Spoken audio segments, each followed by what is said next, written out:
Hello, welcome to another episode here on my channel. My name is ChaosMole and today we are watching the fourth episode of Power On, the story of Xbox, which is called Cool. Now what? That's actually a pretty good question I ask myself quite a lot in life, but this one is about that Microsoft / Xbox has finally released their console into the wild and it's doing alright. It's doing alright. And of course the next question is, what do you do now? Like, you release the console, you somewhat have the games, and what are you doing now? Like, do you wait for the numbers to come in to decide your next step? Do you make a new console? Like, what are you doing now? And especially, I can see this already for a manufacturer who has never done this before. It's probably a pretty good question. So, without further ado, let's watch chapter 4, shall we? Yeah, let's get right to it. Cool. Now what? Soon you will be food. Okay. 6 months before the launch of Halo and the Xbox console. Oh. On Halo, we were doing the thing that people weren't quite sure would even work on a console, a first-person shooter, and the frame rate was terrible. All of a sudden, we were in a new area, console games, and what do we know about console games? I had only heard things about, it's not very good, really.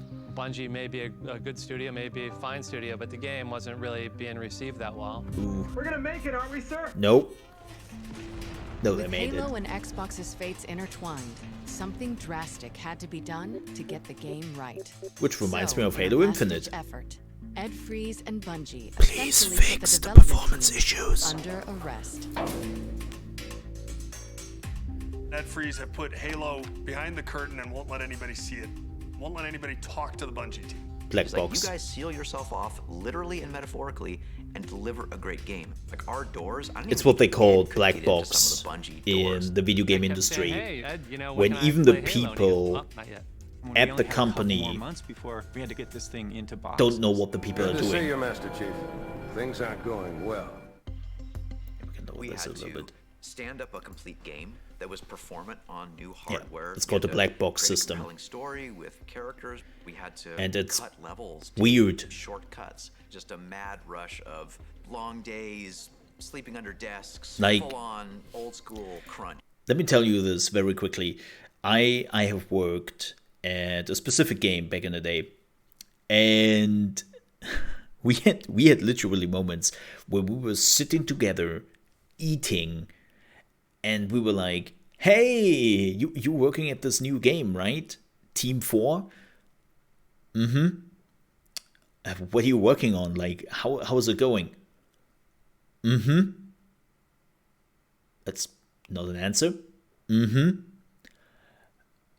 You were in the black box. Mm-hmm.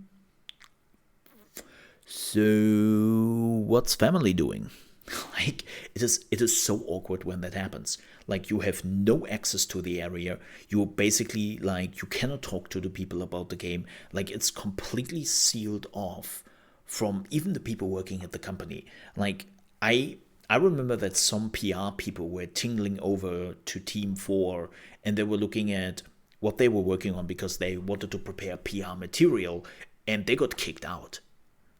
Think about that. The PR people who have to prepare the announcement got kicked out because they were still like in this black box development stage. So that actually exists. And I'm not so keen about it, personally. I don't think it's good because it also gives this feeling of isolation. You cannot turn to your peers if you have issues or questions. Sure, it might be good for shielding the world from what you're working on because secrets, but it's also like we had moments where the moment the black box was lifted, the team was just running into every department of the company and asking for help because something is not working as they intended to and they wanted to talk to people who have the knowledge. But they couldn't do that before. So, unfortunately, for me, my experience with the whole idea of a black box in a gaming company never worked out. crunch to get this game done.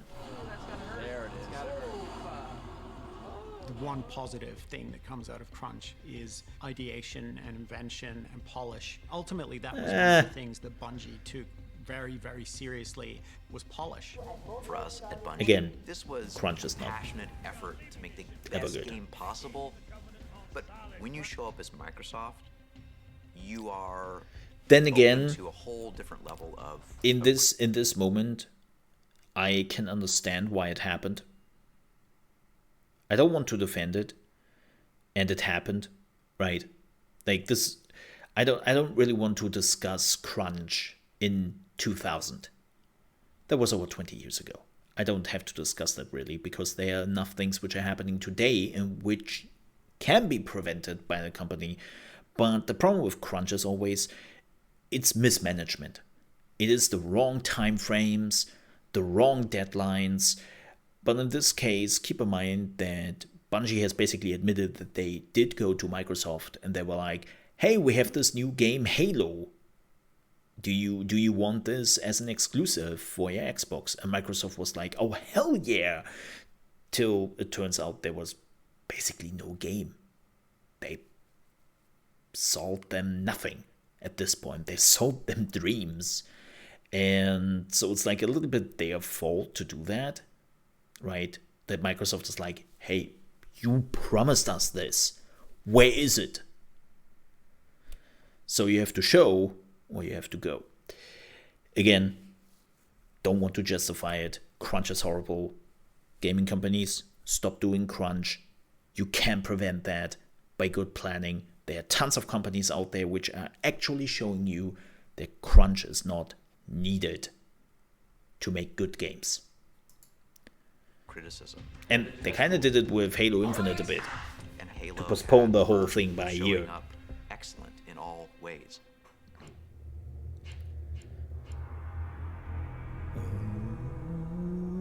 We had no idea Halo was going to be a hit. We hoped people would like it. Here we go.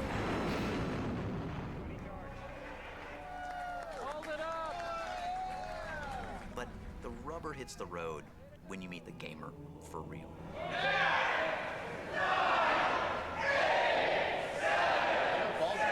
This is also why I'm not 100% happy with keeping your target audience out of the game sometimes till up the Going release. to local launch events. It's like, that's Starting to a look at gamble. Chatter online with fan sites, and then game reviews, and then comments, and realizing, oh my god, people like it. How the hell are we gonna beat this game? Halo, which had problems entering the fray, came out on day one, and it was amazing. It was really amazing. I just Oh, felt besides on the that sense of PC, they had some possibility smaller issues. Fire your weapon! that you could go anywhere and do anything on this beautiful, lush planet filled with things that were trying to kill you. They just did it so well. The controls felt natural. You could tell like that it was going to be a breakthrough for first-person shooters. I didn't care that I wasn't using a mouse. I was using a controller. I was in the Halo universe, and it was fantastic. I think that was It also a bit one an of the big epiphany things, yeah. oh, like, you can do that? Like, you can play this kind of game on a console? Awesome! It still feels good today. Halo was a phenomenon. That dual player mode was wow. Landing on the beach with a warthog trying to protect Marines with Master Chief. It just blew me away, man.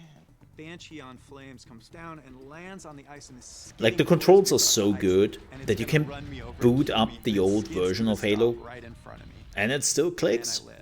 It was like I was there. It was like I had that experience.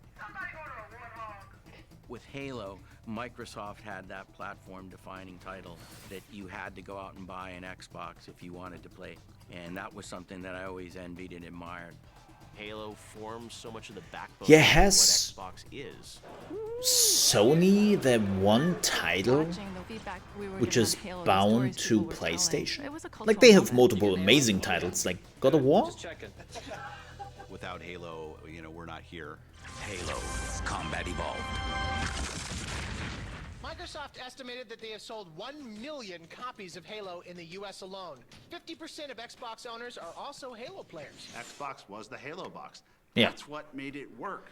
Halo broke ground in so many ways, in game control, camera control, storytelling, even art style. It inspired a lot of people to tell a different kind of story. It changed the game for Xbox, but I also think it changed the way we look at first-person shooters. First-person And the shooters multiplayer. really largely existed at scale on PC, and mapping those controls to the controller, they just did it right. It just felt right. No one had done it that well before. No one had nailed it. They just nailed the controls. So before Halo came Yep. out, the conventional wisdom was if you wanted to play a shooter, you had to do it on a PC because that's where you would have the precision. Unfortunately, they have never fully figured out how to do strategy games on the console. That's the next big thing I would love to see from Microsoft, to figure out how to do strategy games well. And user research labs was figure out how to get something that would approximate that feeling on a console where all you have is the 2 sticks to move and aim. Yeah. They weren't the first to do a shooter on the console, but they did it best by far. And the influence of what Microsoft and Oh yeah, there were shooters on the consoles, and that was the problem. They were not good. The controls were shit. Largest genre in console gaming. And really, because of Halo, Xbox became the console for first-person shooter fans. Yeah. The multiplayer was transcendent. It was just something that you didn't experience on any other platform. And then you find out that you can play it also online. And people were like, what? On broadband. Every Yeah. single Xbox had an Ethernet port in the back, and it paid off in spades. You could use it for LAN parties and to system link on a LAN.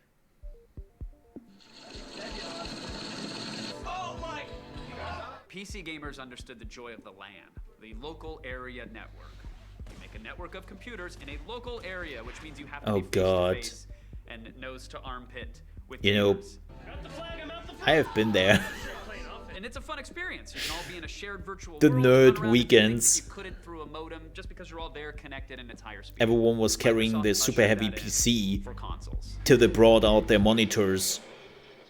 And then people were like, I have a 19-inch CRT monitor. Well, I have a 21-inch CRT monitor. You madman. Right now, we got this game going here, which is 16. Downstairs, I was just down there. They probably by now have at least a 16 game going on. They keep on bringing in more stuff, and it seems to be expanding. It was a communal party multiplayer atmosphere that you could Yeah. have with a massive group of people and have multiple consoles all connected. That's how we nerds did our workout, carrying monitors. Together at like 8 a.m. and play 16-player Halo And all the way TVs. till 8 a.m. the next day. I remember running an Ethernet cable up the stairs so I could have a friend bring his over and play. I'd go to my buddy's Finding house. each other in the Ethernet, making it work. 4 different rooms, because screen looking's a thing. I think that was my first IT job, which was not an IT job. I can't see your screen. We'd make a little flyer at work, like Halo LAN party this Saturday. Bring an Xbox, bring a controller, bring a TV. That changed everything about my Except social life Derek. for probably 10 years. Poor And these, Derek, by the way, man. weren't small TVs. These were the big cathode ray TVs that you Yeah. had to find a way to be able to use. I had a heavy-ass TV. Oh, Flat yeah. screens weren't around back then. You got it? So I Yep. bought a PT Cruiser just so I could get my TV around and my Xbox. That was a fashion statement to have an Xbox in the car back in the days with that big screen. Give me a second, give me a second. Your foot, your foot. I know that's a foot. Ouch. I remember playing nonstop and sitting there. My own I had like a The minute you huge stepped into a multiplayer Philips match TV. I think time mine just was disappeared. like You just got sucked 30 in, and we inch would play back in the all day. night long. It provided me an experience I had never had on a console before. Yeah.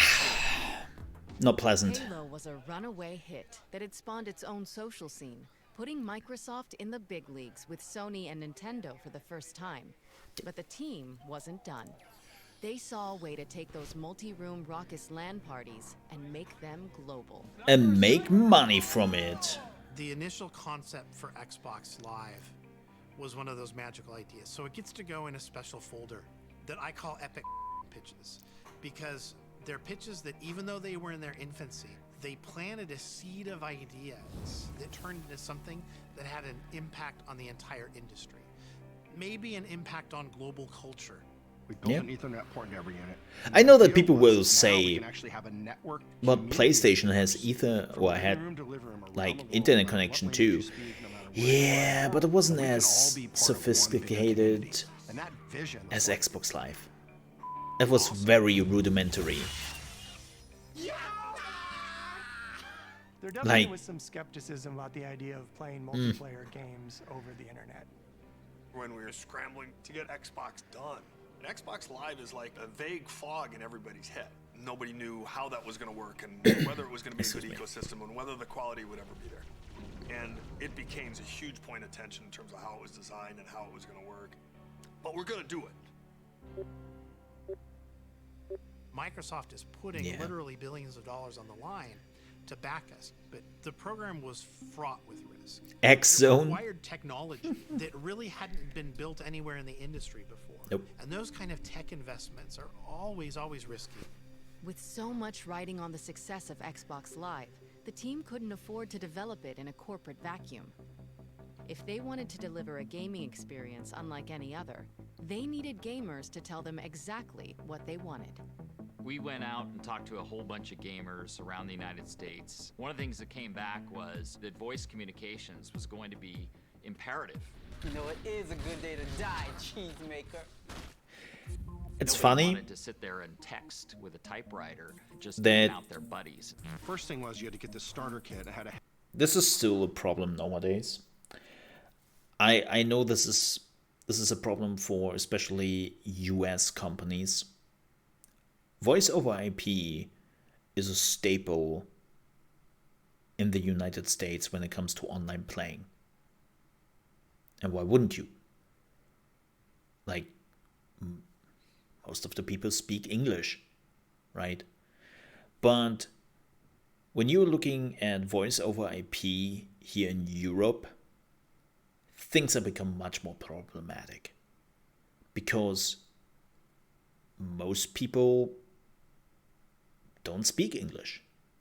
Not even necessarily a second language, or they do it badly.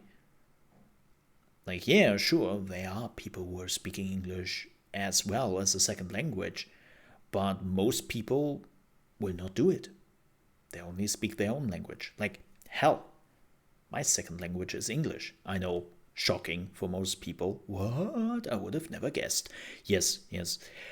But the point is, like, for a lot of people in Europe, you don't want to go into a lobby with people who speak Spanish, French, German, English, Italian, Greece. Like, you get it, right? Too many different languages, and nobody wants to compromise, and they are only speaking their own language. So voice over IP here, though, in Europe, is not that great. And you see this in a lot of games where in the US, those games are really fun to play because everyone is speaking English. But in Europe, they're kind of shit. This is why we moved from voice over IP to pings more and more, to find a universal language everyone is using and how you can quickly call out things. Sure, given this is not as perfect as the VoIP over IP system, but it helps dramatically, especially in non-English speaking countries who play together with other non-English speaking countries. So, yeah. Headset in it. It's like, You were talking about VoIP sounds amazing. What are you supposed to do with a headset? The Xbox Communicator. It lets you talk to other gamers while you're playing. Yeah, when you were speaking the same language. You could speak, you simply banged on your headset and you could talk to anybody in the world that was on the platform. Your defense is offensive. Your defense is offensive. Building that global couch where people can talk and kind of virtually elbow each other with 4 gamers on 4 continents and have it all perfectly fluid through headsets, just as if they were sitting in the same room together. This was before Skype. So the notion of low latency, great quality voice, we had to go build out that tech. I like this one. You did your own digital personal ID remembers your moves. That's a good idea. Yeah. We're creating this giant gaming universe for gamers to play in over generations. We knew it was important to have this one identity that linked to you, where you could build your legacy in gaming. Your gamer tag. It's your identity on Xbox Live. The legend you build for yourself. Because we have never done that. Oh my god, Remember, Dark you're building Master. all your stats and friends in that name. Rather than have a gamer tag for Madden, XXX Shadow Killer XX69420. My gamer tag is the real B. My gamer tag is Cowboy22. A gamer tag is Hero Protagonist. It's King Doug. The Spaceman. Xbox Live wanted to bring that fundamental instant fun into the world of online gaming. You will never be without a game to play, anytime, day or night. It was a revolution in online gaming. The team was finally feeling confident. They had the technical know-how to build And then they Xbox asked Live. money for it. But on the other side of that challenge was another, even bigger question. If they built it, would gamers pay for it? Yeah. The technology was NPC involved, gamers? but No. the commitment from a player, we just didn't know how it was going to fly. That firstly, someone's going to pay $50 a month for broadband, but they also have to go tell their friends that it's worth it. I've never It's not. been shy to share my opinion. And there was one time where I was talking to Jay, and we ended up arguing about it all the way into the hallway. And it was me saying, this Xbox Live idea you have is the dumbest idea I've ever heard. Like, I hate this idea. Somebody's going to pay $50 Yeah. for multiplayer games when they can get it for free. And people did laugh at that and said, why would you pay for access? Because you're already paying for your game. It wasn't just me. It was like... I mean, I'm still believing that, by the way. What are you, nuts? So this experience had to be amazing. Hasn't changed. People, like, who's going to play multiplayer if they have to pay for it? Microsoft is taking the Xbox game system to a whole new level. Xbox Live. Future of video games arrives today. Microsoft is putting the Xbox online. Today, the Xbox goes live. Manning is at his home in Indianapolis, Hasselbeck at his in Seattle, and they're about to play each other in a video game using the Microsoft Xbox console. Oh, sit down. Son, don't your coaches tell you you can't take a sack in the red zone? That is quarterback 101. Last night we had gamers all over Again, the country. I still against find celebrities that here in LA where we had our big premiere party. kind of revolting. But hey, it is accepted in the Xbox community.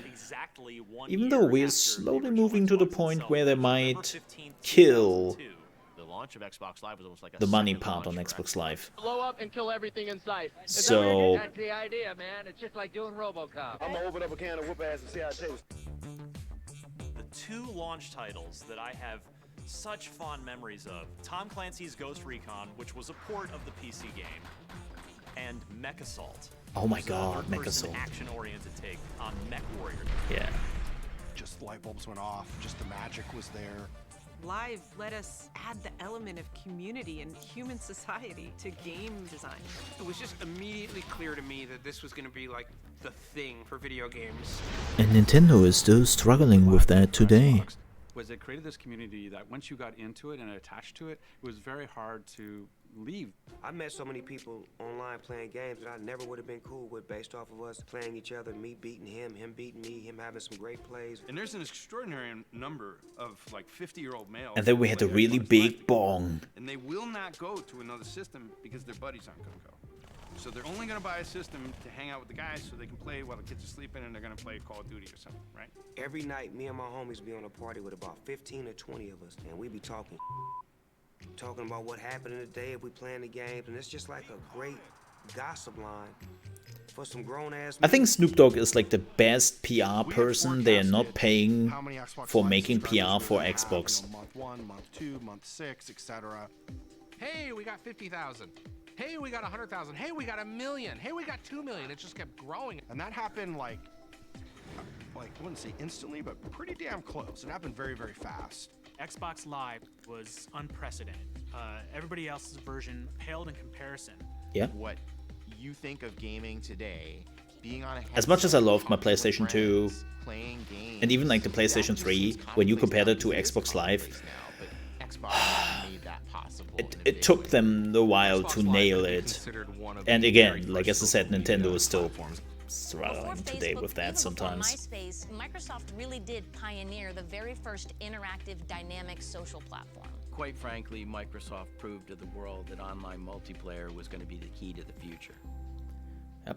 And then Sony invested heavily in it. Gamers flocked to Xbox Live in numbers that even took optimists within Microsoft by surprise. But while the platform was teeming with newly devoted fans who loved sniping their college buddies from different continents, there was one consistent complaint. What happened to the game that put Xbox on the map? Where was Halo? When we started working on the second Halo game, the weight of expectation came crashing down on us. Yeah, and they had to cut corners again. Movie. And that was always a danger, is what if we just push to do this big AAA spectacle and miss the heart of what made Halo a success in the first place? Goddamn, we have a lot of work to do between now and E3. Everybody on the team had a different idea about what being more excellent would Love be. the stress ball. We loved that you could get into vehicles, for example, but it frustrated us that you couldn't, like, tear someone out of a vehicle and jump into their vehicle and take it over. So boarding vehicles became a huge design initiative. Look out! Yeah, We were that was really cool. good at coming up with great ideas. They had some great new additions in Halo Quite 2. as good at production discipline and figuring out how to Like, right-size all where these Halo ideas 3, in my opinion, from the next step in Halo disappointed me a little bit, Halo 2 was just the next huge step. We're going to have to cut half the game and in some ways start from scratch on a lot of the promises that they'd made themselves. They had to scratch a Within lot a in year, it Halo 2. became clear it wasn't working. Just the way the game felt, Jason really wasn't happy with. He looked at the game. I know people love to take a piss on 343 Industries and the stuff they have to cut out, and then I'm like, And it's effectively going to add another year. you remember the Bungie games? There was Like, a lot of what? pressure. How can we ship a better game than Halo? And from Microsoft's point of view, Xbox's point of view, how can you ship that game as quickly as possible? This is now by far the most valuable franchise that we have. You know, this is Halo. We can't screw this up. Jason's saying he needs a new year. Time for me to step up and do my job as a boss. I do know that Ed went to bat for us. Ed was very much a purist. He was about creating great games and giving the dev teams the time they need. And that is at God, conflict they must have sometimes drunk with so much actually coke. Making a profit. So to me, it was a no-brainer. But Robbie wanted to put it in front of the other leads on the team because Halo was so important.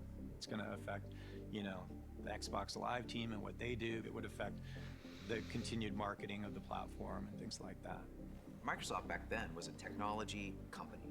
Software shipping on time at quality was a big part of the rhythm of the business. But games We go don't in work and we have a necessarily meeting, like and that. Robbie basically goes around the room and takes a vote. And it went around the room and everybody voted to keep it on the original schedule. I walked out of the room and basically I just threatened to quit immediately. Wow. Robbie gave in, calmed me down, and he agreed, and he gave us the extra year for Halo 2. Ed got the Bungie team the time they needed to finish the game. But the delayed launch had a ripple effect throughout Microsoft. Really, that Bungie meeting was the beginning of the end for me. When I walked out of there, it wasn't just that I was mad, it was the first time I could imagine leaving the company. I mean, I'd been there since I was in college. I had a lot of stuff going on in my life. About to turn 40, I had been at the company a long time and made plenty of money, so I didn't need to be there. Within the next 6 months, I quit. In January 2004, Damn. Ed Fries resigned from Microsoft, while Bungie set out to finish what they'd started, creating a sequel to one of the most popular titles in console history.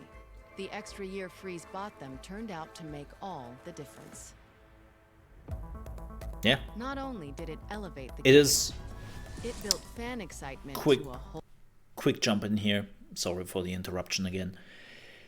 It is so fascinating to me that we have so many hard data now on how good video games are being anticipated and being at launch if they get the time they need. We have those numbers. We have those numbers for decades. And we have still, to this date, companies who are just like, nah, we're fixing it later, man. We're just fixing it later. And it's like, why? Why do you accept to damage this brand for a long time for just some quick buck now? Like, it's really bad. And I mean, look at Halo Infinite. Like, Halo Infinite came out a year later as planned. And yeah, it has some performance issues on the PC, which they have to figure out. But everything else is good. Just try to imagine if they would have happened to actually release Halo Infinite last year. Can you imagine that? In what state that game would have been in? Like, don't do that. They just don't. I mean, look at Battlefield. Battlefield came out, yeah, sure, it's now gets slowly fixed and it's in a state where at least I can play it and I feel comfortable with it. But nonetheless, the damage is done. I'm at the point where if I would hear like a new Battlefield is coming out, I would be like, oh, another Valve disaster, another DICE. Similar but not the same. Another DICE disaster. Cool. Well, at least they were now smart enough to say they have now multiple studios just working on their own Battlefield version, because they finally realized that maybe the community is a little bit too split on what they like and what they don't like when it comes to Battlefield. But the point remains, you have done a huge damage to the Battlefield franchise as a whole with your early releases. And more games are doing this. It's not just an outliner, like one game per year where we have that issue. We have now a multitude of games coming out every year which are just in a shittier and shittier state. So, whole new good level. And then they got the cliffhanger ending. I had never experienced anything like that in my life. It was genuinely a pop culture event, and I don't say that lightly. 7,000 stores are opening on midnight. They've been waiting a long time for this. They were chanting, Halo 2! Halo 2!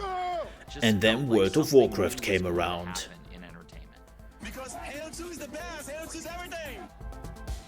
Xbox's Halo 2 is expected to generate more revenue in 24 hours than day one sales of any full-feature movie in entertainment history.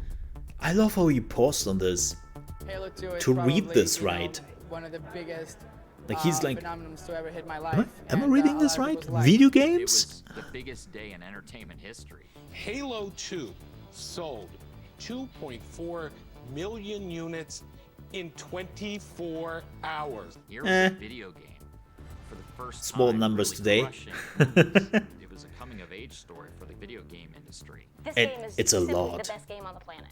I played Halo 2 Back in the with day. my friends literally That's a lot every of night units. for at least a year. That's how transformative Halo 2 was for me, and what it did for Xbox Live. There had been nothing like that ever. With the innovative success of Xbox Live and a full It still looks really good. in Halo 2, it seemed like Microsoft's bets were paying off. Xbox was even surpassing Nintendo in US sales.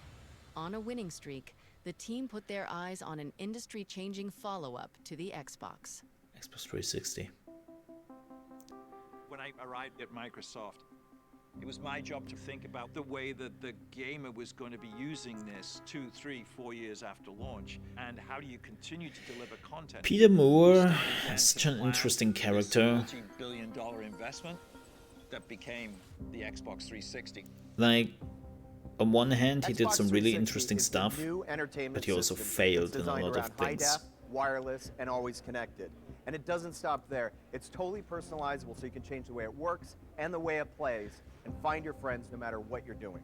When they unveiled the 360, I saw a very powerful console with a stunning interface, with a focus And on an amazing being controller. online, always connected. This was all stuff I still that use they my had sort of Xbox experimented 360 with controller. the original Xbox and Xbox Live, but now they were building it into the core experience of the console. They're still getting manufactured nowadays, by the way. Xbox 360 Like, you is 5 to 10 still can times get more them. powerful than the original It's Xbox. crazy. To achieve that, we had to push technology and solutions that didn't exist in the previous generation. We had to go explore things that had never been done.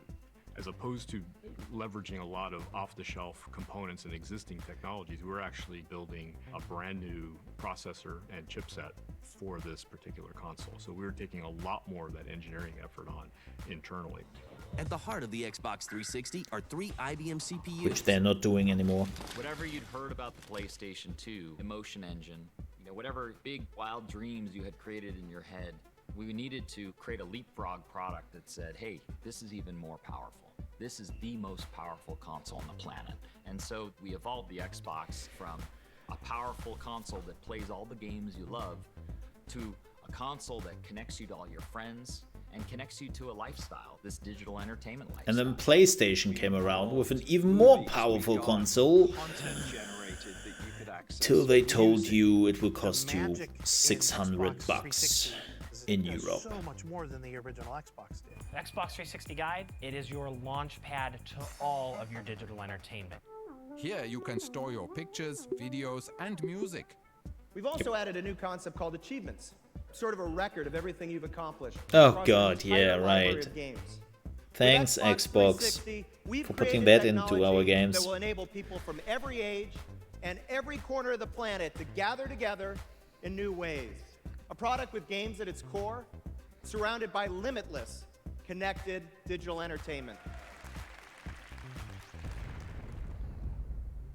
Everything we were trying to do had just never been done before. We're really focusing hardcore on building an online experience for Xbox around games. Gaming was always first. Yeah. This was no longer just the ability for you to play a game online. This was breakthrough thinking. We built Xbox 360 with And then Xbox One came around, where they forgot what gaming is. It's like, yeah, well, everyone knows that They targeted a broad gaming is possible, right? We don't have to empathize that again. Microsoft's new Xbox 360 will be first to hit We'll get store to that. shelves this fall. It's huge. It's a big, big statement for us. The next generation of consoles starts now. We wanted to try something new with the Xbox 360 launch. Favorite game. Where are you guys from? We're excitement! From Indianapolis, Indiana. And Kansas City. Los Angeles. Los Angeles, Hollywood. I came in from Minneapolis. Land of Florida. That's the only way to get it on the 360. You hear me? Hey, this is Xbox Live's Major Nelson. We're here at 0 Hour in the Mojave Desert. Hey guys, you ready to go?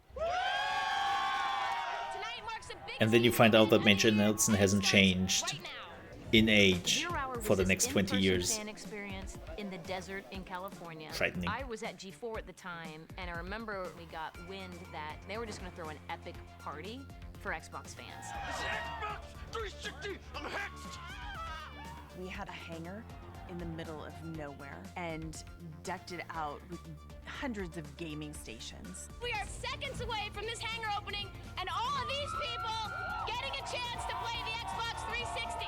And as the doors start to open, like the biggest doors you'd ever seen, And then they try to steal it. you knew that you're about to run in. No, that's pretty to what amazing. would be the future of gaming.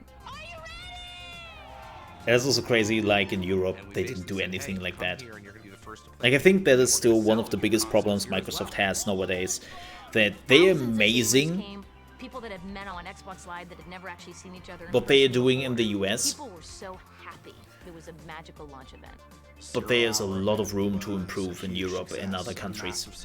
A lot. Pride in this product.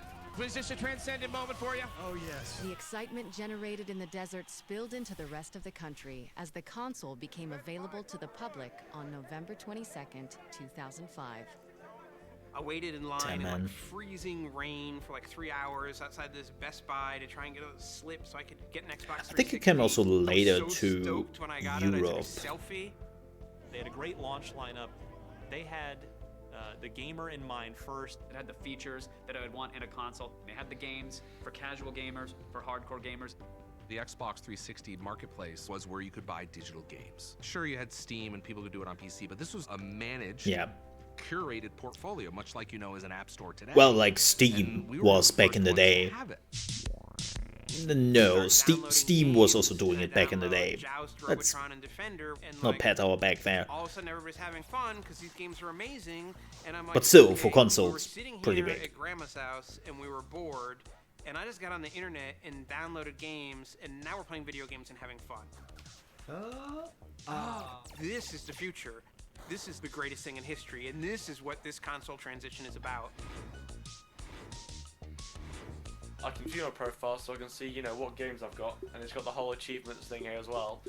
It was the first console with achievements. Yay! That for granted now, but all the little bonus points and your gamer score. Yeah, achievements became so big that even Sony was like, "Hey, did you scale this mountain? Did you open this door? Why do we not have achievements in our PlayStation 3? If you wanted to really complete it, you had to get every achievement. Kick some ass. I've got 148,000 gamer score. People are like, what is that? Why do you care? Because it's something that reminds me of all the time that I've had, all the games that I've played, all the investment you put in. They had an incredible console that was built for always online, always ready, with a stunning interface that ran on top of everything, and they came out guns blazing. We had low price, with high def, with great games, and a product that was great.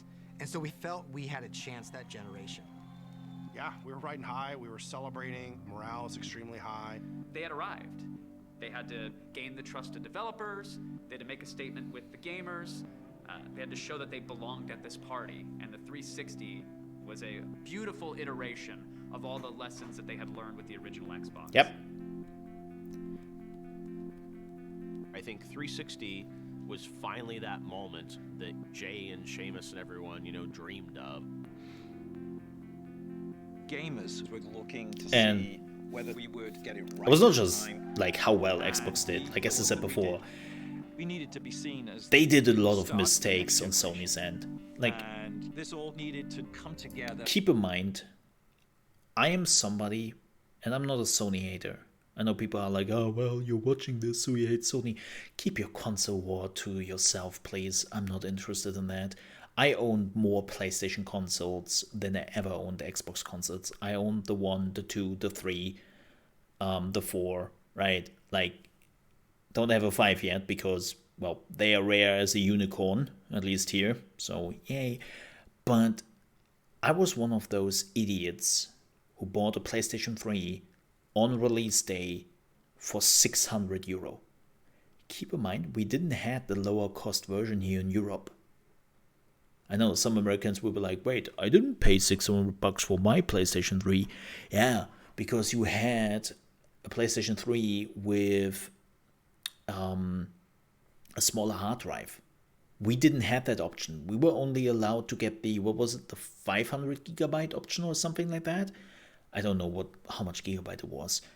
But that was the only option we had, and we had to pay $600. So if you looked at Xbox 360, which did cost, what was it, $400? And PlayStation, which did cost $200 more here, people were just like, why would I? But what? Flawlessly. Unfortunately, that's not quite what happened. Yeah. There it is. This is called an E74 error. The Red Ring of Death. Xbox customer support. It was in the forums and I started to notice that something wasn't right. Yeah. I think there's something going on here. The criticisms that we're reading about are coming from the games press, who are hearing from gamers who are saying, I'm having a problem with my box. Yeah. You feel the top of the Xbox, it's pretty hot. We can hear retailers starting to say, there's an issue here. With 360, Microsoft had built something. A buddy of mine had special, 4 this problem was Red Rings of Death. What the that could kill the Xbox. Yep. And all the work that they had done to get to this point.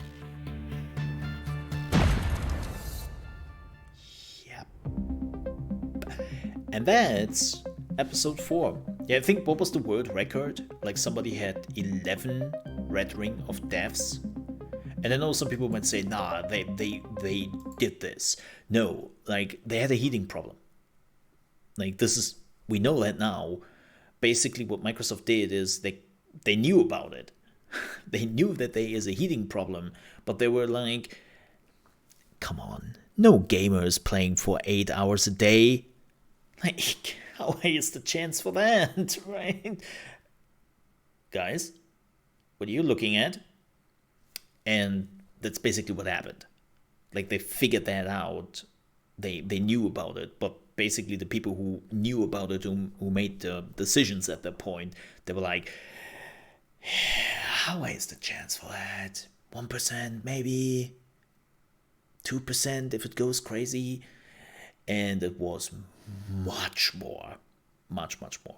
So that will be probably something for Chapter 5, the Red Ring of Death. I'm looking forward to that. And thank you very much for watching. If you enjoyed this video and you're on your way out, I would appreciate if you leave a like. If you are new to the channel and you want to see the rest of the chapters and also gaming news, reaction videos to other big gaming events, tips and tricks for new games, and many more things which are gaming related, I would appreciate if you might consider to subscribe to the channel. It helps me out a great deal. I have been now working in the gaming industry for over 10 years. I have been a huge gaming fan for over 25 years, and basically everything I'm doing in my life is knowing about gaming and what's going on in the industry.